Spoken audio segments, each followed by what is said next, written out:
নমস্কার প্রিয় বন্ধুরা, আগের ভিডিওতে আপনারা দেখেছেন শ্রী জগন্নাথ দেবের রূপের ইতিহাস। এবার আমরা জানব নীলমাধব কিভাবে জগন্নাথ দেবের যে রূপ এখন যে বর্তমানে আমরা দেখি সেই রূপ পেল, সেই কাহিনী অর্থাৎ নীলমাধব কিভাবে আমাদের কলিযুগে শ্রী জগন্নাথ দেব হয়ে এসেছেন সেই কাহিনী জানবো। এটি উড়িষ্যার কাহিনী এবং খুব সুন্দর একটি কাহিনী, যে কাহিনী শুনলে আপনারও মনে হবে যে সত্যি ভক্তিতে কতই না শক্তি আছে। ভক্তি যদি মানুষের হৃদয় সত্যি থাকে, ভাব যদি ভগবান সেই ভক্তের মধ্যে দিয়ে থাকে, তাহলে কত কিছু সম্ভব। তো চলুন আজকে আমরা জানবো এই পার্ট 2-তে, অর্থাৎ শ্রী জগন্নাথ দেবের দাপর যুগের ইতিহাস অর্থাৎ রূপের ইতিহাস তো আমরা জেনেছি। এবার আমরা এই কলিযুগের শ্রী জগন্নাথ দেবের রূপের ইতিহাস জানবো, যেটি নীলমাধব শ্রী জগন্নাথ দেব হয়ে এসছেন। অর্থাৎ নীলমাধবের রূপ কিভাবে জগন্নাথ রূপে পরিবর্তন হয়েছে সেই কাহিনীই জানবো। তো চলুন ভিডিওটা শুরু করা যাক।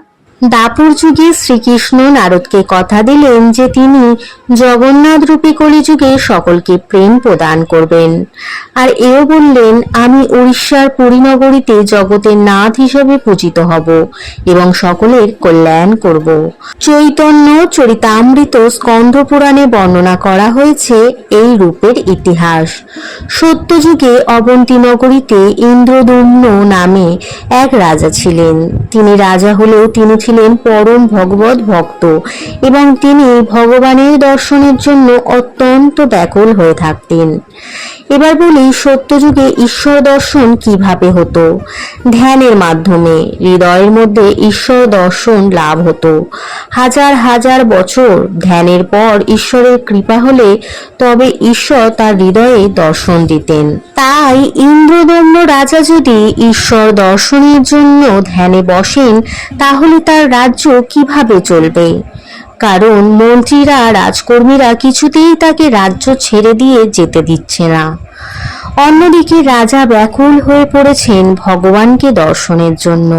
তখন একদিন এক দৈথিক ব্রাহ্মণ, অর্থাৎ তীর্থে তীর্থে ভ্রমণ করে বেড়ায় যে ব্রাহ্মণ, সেই এক ব্রাহ্মণ রাজার সভায় এসে ঘোষণা করলেন যে নীলাদ্রি পর্বত, যা লবণ সমুদ্রের তীরে অবস্থিত, সেখানে ভগবান নীলমাধব রূপে বিরাজ করছেন। কিন্তু সেই নীলাদ্রি পর্বত কোথায়? এবং আর কিছু জানার আগেই সেই ব্রাহ্মণ সেখান থেকে অন্তর্হিত হয়ে গেল। তাকে আর দেখা গেল না। এরপর রাজা কি করবেন ভেবে পাচ্ছিলেন না। তারপর একদিন রাজ্যের সকল ব্রাহ্মণকে ডেকে পাঠালেন এবং তারা এলে তাদেরকে চারিদিকে, অর্থাৎ পূর্ব, পশ্চিম, উত্তর, দক্ষিণ, এই চারদিকে ভাগে ভাগে অর্থাৎ 6-7 জন করে পাঠালেন নীলাদ্রি পর্বত কোথায় আছে এবং নীলমাধব কোথায় আছে তা খুঁজে বের করার জন্য। এরপর সময় যাচ্ছে, কিছুকাল বাদে সকল ব্রাহ্মণ ফিরে এলো রাজসভায়, কিন্তু একজনই ফিরে এলো না। সে হলো রাজার রাজ্যের পুরোহিত বিদ্যাপতি।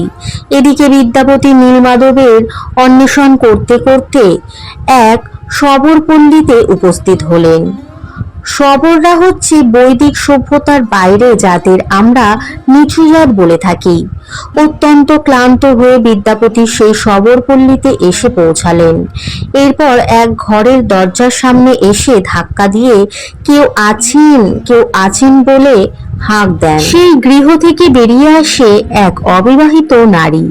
সেই নারী বিদ্যাপতিকে পরিচয় দেয়, এই পল্লীর নেতা বা রাজা বিশ্ব বসুর কন্যা আমি। বলুন, আপনাকে কিভাবে আমি সাহায্য করতে পারি? বিশ্ব বসু তখন বাড়িতে ছিলেন না। তার কন্যা ললিতা বিদ্যাপতিকে বসতে বললেন এবং আতিথেয়তা পালন করলেন। এরপর বিশ্ব বসু যখন বাড়ি এলেন এবং এসে দেখলেন তার গৃহে একজন ব্রাহ্মণ এসেছেন, তা দেখে সে অত্যন্ত খুশি হলেন এবং যখন দেখলেন বিদ্যাপতি অত্যন্ত ক্লান্ত, তখন বিশ্ব বসু বিদ্যাপতিকে বললেন, হে ব্রাহ্মণরাজ, আপনার শরীর অতি দুর্বল লাগছে, আপনি কিছুদিনের জন্য বিশ্রাম নিন আমার ভবনে। এতে বিদ্যাপতি রাজিও হয়ে গেলেন। এইভাবে সময় যাচ্ছে। বিদ্যাপতি সেখানে থাকাকালীন লক্ষ্য করেন বিশ্ব বসু প্রতিদিন রাত্রিতে বেরিয়ে যায় এবং সকালবেলা বাড়ি ফেরে। আর সে ফেরার পর তার গা দিয়ে খুব মিষ্টি একটা সুন্দর গন্ধ বের হয়। তো বিদ্যাপতি একদিন বিশ্ব বসুর কন্যাকে জিজ্ঞাসা করলো, আচ্ছা তোমার পিতা প্রতিদিন রাতে কোথায় যায় আর সকালে ফিরে আসে? তখন ললিতা বলে, আমার পিতা প্রতিদিন নীলমাধবের সেবা করতে যান। এই কথা শোনা মাত্র বিদ্যাপতির মনে আশার আলো জেগে উঠল। এরপর বিদ্যাপতি ললিতাকে বলে, আমি কি সেখানে যেতে পারি? তখন ললিতা বলল, না, আমার পিতা সকলকে সেই স্থানে প্রবেশ করতে দেন না। একমাত্র তিনি যাকে বিশ্বাস ভরসা করতে পারেন তাকেই কেবল সেই স্থানে যাওয়ার অনুমতি দিয়ে থাকেন। কারণ আমার পিতা চান না কাউকে বলতে যে তিনি নীলমাধবের পূজা করেন। এই কথা শোনা মাত্র বিদ্যাপতি বিশ্ব বসুর বিশ্বাস ও ভরসা জেতার কোনো ত্রুটি করল না। এইদিকে ললিতাও মনে মনে বিদ্যাপতিকে ভালোবেসে ফেলল। এরপর ললিতা তার পিতা বিশ্ব বসুকে নিজের মনের কথা বলল। তারপর তাদের বিয়েও হয়ে গেল। এরপর বিদ্যাপতি দেখল অনেক তো সময় হয়েছে, এবার আমি ললিতার স্বামী আর বিশ্ব বসুর জামাই, জামাইকে নিশ্চয়ই সে নীলমাধবের দর্শন করাবেন। এরপর বিদ্যাপতি বললেন ললিতাকে, তোমার পিতাকে বলো না আমাকে নীলমাধবের দর্শন করাতে।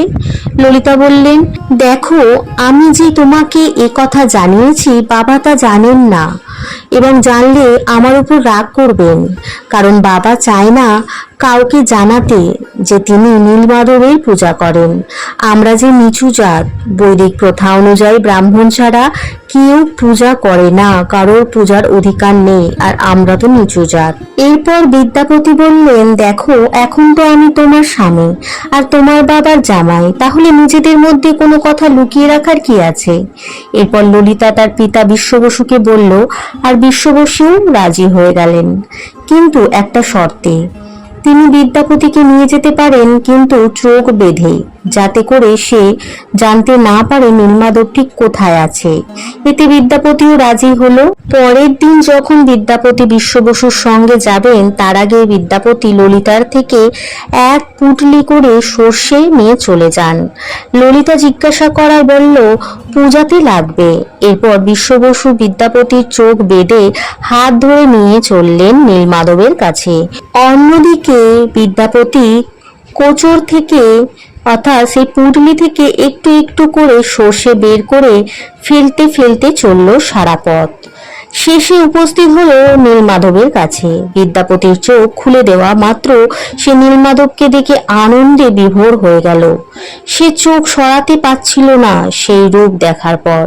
এরপর বিশ্ব বসু বিদ্যাপতিকে সেখানে রেখে নিজে ফলমূল আনতে গেল বনের আশপাশ থেকে। এরপর বিদ্যাপতি দেখল বনের এক কাক মরা অবস্থায় সেই স্থানের একটি জলাশয় পড়া মাত্র সেই কাক চতুর্ভুজ ধারণ করলো এবং বৈকুণ্ঠ ধামে যাওয়ার জন্য রথ এলো তাকে নিয়ে যেতে। এই দেখে বিদ্যাপতি আশ্চর্য হয়ে ভাবলো, তাহলে আমিও আমার জীবন শেষ করে ওই জলাশয়ে পড়ে যাই, তাহলে আমিও পরম গতি লাভ করব। কিন্তু তখন এক আকাশবাণী হলো, রাজা ইন্দ্রদম্ন নীলমাধবের সংবাদের প্রতীক্ষায় বসে আছেন। এখন তো তোমার এইভাবে বৈকুণ্ঠে ফিরে যাওয়া উচিত নয়। এই কথা শোনা মাত্র বিদ্যাপতি জ্ঞান এলো, অর্থাৎ তিনি এক ঘোরের মধ্যে ছিলেন এবং তিনি সজাগ হলেন। এর কিছুক্ষণ পর এলেন বিশ্ব বসু ফলমূল নিয়ে নীলমাধবকে সেবা দেবেন বলে। এরপর যখন সেবা দেওয়ার পর আরতি করছেন বিশ্ব বসু, ঠিক সেই সময় চারিদিকে যেন দেবতাগণ এসে নীলমাধবের দর্শন করছেন। এটি দেখলেন বিদ্যাপতি। বিদ্যাপতি মনে মনে এও ভাবলেন, সত্যি বিশ্ব বসু কতই না ভাগ্যবান যে তিনি নীলমাধবের পুজো করছেন, তবুও এত নিচু জাত হয়ে। এরপর একদিন ললিতা ঘুমাচ্ছিল। ভোর রাতে বিদ্যাপতি বেরিয়ে পড়লেন রাজা ইন্দ্রদম্নকে খবর দিতে। রাজভবনে এসে খবর দেওয়া মাত্রই রাজা তার সৈনিকদের আদেশ দেন সেই স্থানে গিয়ে নীলমাধবকে নিয়ে আসতে হবে। এরপর রাজা সৈন্যগণ মিলে বিদ্যাপতির সাথে বেরিয়ে পড়লেন নীলাদ্রি পর্বতের উদ্দেশ্যে। বিদ্যাপতি যাতে রাস্তা না গুলিয়ে ফেলে তার জন্য আগে থেকেই সেই সর্ষেগুলো ফেলে রেখেছিলেন এবং সেই সর্ষে আজ গাছে পরিণত হয়েছে, অর্থাৎ চারা গাছে পরিণত হয়েছে। এবং সেই সর্ষের চারাগুলিকে অনুসরণ করতে করতে পৌঁছে গেলেন সেই গুহায় যেখানে নীলমাধব বিরাজ করছেন। কিন্তু একি নীলমাধব কোথায়? তারা আসার আগেই নীলমাধব অন্তর্ধান হয়েছেন সেখান থেকে। এরপর দুঃখে কাতর হয়ে পড়লেন রাজা। এরপর আকাশবাণী হলো, রাজা তুমি সমুদ্র পার থেকে এক দারু কাষ্ঠ পাবে, সেই কাষ্ঠ দিয়ে তুমি বিগ্রহ তৈরি করে আমার পূজা করো। রাজা ভোর রাতে গিয়ে সেই সমুদ্র পার থেকে দারু কাষ্ঠ নিয়ে এলেন এবং আনার পর তিনি কারিগর খুঁজতে লাগলেন, কিন্তু তেমন কোনো কারিগর পাচ্ছিলেন না। আর যদিও বা পাচ্ছিলেন, সেই কারিগর সেই দারু কাষ্ঠ কাটতেই পাচ্ছিলেন না যেভাবে যে বিগ্রহ তৈরি করবে। সেই কারণে রাজা খুব চিন্তিত। এমনই সময় ব্রহ্মার আদেশে স্বয়ং বিশ্বকর্মা সামান্য যন্ত্র নিয়ে বিদ্ধরূপে গেলেন রাজভবনে এবং গিয়ে বললেন, রাজা আমি এই কাষ্ঠ দিয়ে মূর্তি বানাতে পারবো, কিন্তু একটা শর্তে, 21 দিন না হলে সেই মন্দিরের দরজা খোলা যাবে না, আমি সেখানে দরজা বন্ধ করে মূর্তি গড়ব। এতে রাজা রাজি হলেন। এরপর বিশ্বকর্মা সেই দারু কাষ্ঠ নিয়ে যন্ত্রপাতি নিয়ে সেই গৃহ বন্ধ করে কাজ করা শুরু করলেন। এদিকে রানীর বড়ই কৌতূহল। তিনি বারবার ভাবেন এমন কি বিগ্রহ তিনি তৈরি করবেন যে দরজা বন্ধ থাকবে। তাই তিনি প্রতিদিন রাত্রিবেলা সকলের আড়ালে সেই দরজায় অর্থাৎ সেই কক্ষের দরজার কাছে কান দিয়ে শুনতেন যে কি কাজ হচ্ছে, কিন্তু তিনি কখনোই কোনো রকম আওয়াজ পেতেন না, সে দিনের বেলায় হোক কিংবা রাত্রিবেলায়। তিনি ভাবলেন মূর্তি যদি গড়ে তাহলে নিশ্চয়ই তো কোনো আওয়াজ হবে, কিন্তু না, কোনো তো আওয়াজ হচ্ছে না। তাই তার কৌতূহল আরো বেড়ে যাচ্ছে। এইভাবে 15টি দিন কেটে গেল। তারপর তিনি রাজার কাছে গিয়ে বললেন, আচ্ছা তিনি এমন কি মূর্তি তৈরি করছেন যে কোনো আওয়াজই হচ্ছে না, তাহলে কি মূর্তি তৈরি হচ্ছে না? তিনি কি আদৌ কক্ষে রয়েছেন নাকি পালিয়ে গেছেন? এমন বলাতে রাজা খুবই চিন্তিত হয়ে ছুটতে ছুটতে গেলেন সেই কক্ষে, কিন্তু তিনি প্রথমেই দরজা খোলেননি। আগে ভালো করে কান পেতে শুনলেন, দেখলেন সত্যিই তো এখন তো দুপুর বেলা, অর্থাৎ যেই সময় মানুষ কাজ করে। এই সময় কেউ তো না কাজ করে ঘুমাবে না কিংবা অন্য কোথাও যাবে না, তাহলে কোনো কাজের আওয়াজ হচ্ছে না কেন? তখন তিনি থাকতে না পেরে তারপর দরজা খুলে দেন এবং দরজা খোলার পর তিনি যা দর্শন করেন, এ কি, এ কেমন মূর্তি, যার হাত নেই পা নেই, এমন বিগ্রহ তো আমি কখনো দেখিনি। তিনি অবাক দৃষ্টিতে চেয়ে রইলেন কিছুক্ষণ, তারপর আশেপাশে দেখলেন কেউ নেই। তখন তিনি নিজের অপরাধ বোধে ভেঙে পড়লেন। তিনি ভাবলেন নিশ্চয়ই এ কোনো দেবতা যিনি কিনা বিগ্রহ তৈরি করছিলেন এবং আমার দরজা খোলাতে তিনি চলে গেছেন। কিন্তু কি করে এই মূর্তি পুনরায় আবার গড়া যাবে? তিনি কষ্টে অপরাধ বোধ করে কাঁদতে শুরু করলেন, কিন্তু কিছুতেই তার কান্না থামছে না। তিনি হরি হরি বলে চিৎকার করতে করতে নিজের কক্ষের দিকে ছুটলেন এবং সেখানে গিয়ে শ্রী হরিকে ডাকছেন আর বলছেন, এ শ্রী হরি, আপনি বলুন আমি এখন কি করব? এই অপূর্ণ অর্থাৎ যে মূর্তি পূর্ণ হয়নি, এই মূর্তি আমি কিভাবে পুজো করব? আপনি উপায় বলে দিন হে ভগবান, আপনি উপায় বলে দিন। তারপর তিনি কাঁদতে কাঁদতে ঘুমিয়ে পড়লেন এক সময়। তারপর ঘুমের ঘোরে তিনি স্বপ্ন আদেশ পেলেন। স্বয়ং বিষ্ণু এসে তাকে বলছেন, হে বৎস, তুমি কেঁদো না, তুমি চিন্তা করো না, তুমি ভয় পেও না। আমি কলিযুগে এই রূপেই আমার দাদা বলরাম, বোন সুভদ্রা ও সুদর্শনদের সঙ্গে জগন্নাথ রূপে বিরাজ করব, প্রতিষ্ঠিত হব। তুমি ভয় না পেয়ে তুমি এই রূপে আমাকে প্রতিষ্ঠিত করো। আমি এই রূপেই সকলের নাথ হয়ে উড়িষ্যার পুরীধামে বিরাজ করব এবং সকল ভক্তকে প্রেম প্রদান করে তাদের জীবনে করুণা ভরিয়ে দেব। আর তোমার যদি খারাপ লাগে তাহলে তুমি সোনা দিয়ে আমার বাকি অঙ্গ তৈরি করতে পারো। অবশেষে তাই হলো। রাজা পরের দিন শবরপল্লী থেকে নীলমাধব অর্থাৎ জ্যোতিরূপী হৃদয় জগন্নাথ মূর্তিতে স্থাপন করে সোনার হাত পা বাঁধিয়ে জগন্নাথ মূর্তি প্রতিষ্ঠিত করলেন। এরপর পুজো আরম্ভ হলো, যেই পুজো আজও পর্যন্ত চলছে।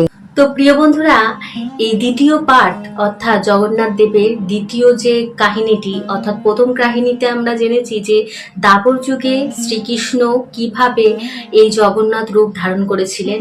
এরপর আমরা জানলাম কলিযুগে নীলমাধব কিভাবে শ্রী জগন্নাথ দেব রূপ পেলেন। এই দুটো কাহিনী আপনাদের কেমন লাগলো? যদি ভালো লাগে বন্ধুদের মধ্যে শেয়ার করে দেবেন, যাতে করে জগন্নাথ দেবকে নিয়ে তারা জানতে চাক, তাদের হৃদয়ে শ্রী জগন্নাথ দেবের জন্য প্রেম উৎপন্ন হোক। রথযাত্রা কিংবা স্নান যাত্রা এগুলো একটি উৎসব না, এগুলো সুযোগ। শ্রী জগন্নাথ দেব হোক যে কোনো উৎসব, সেইখানে আমরা জানতে পারি সে সম্পর্কে, তার ইতিহাস সম্পর্কে, তাদের লীলা সম্পর্কে। তাই কোনো তিথি কিংবা কোনো উৎসব কখনোই আমাদের এইটা শেখায় না যে ভালো মন্দ খাও, আনন্দ করো, এগুলো নয়। এইটা শেখায় যে তার সম্পর্কে আমাদের জানতে হবে, কিভাবে এটা সৃষ্টি হয়েছে, কিভাবে সেই মহিমা আমাদের চারিদিকে ছড়িয়ে গেছে, এই সকল বিষয় জানতে হবে। তবেই তো আমরা ঈশ্বরের সবচেয়ে কাছে চলে যেতে পারবো, তাই না? তো চলুন বন্ধুরা, এখানে বিদায় নিচ্ছি। আসছি নতুন কোনো ভিডিও নিয়ে। ততক্ষণের জন্য ভালো থাকুন, সুস্থ থাকুন, সুরক্ষিত থাকুন, ভালোবেসে বলতে থাকুন হরে কৃষ্ণ, রাধে রাধে, জয় জগন্নাথ।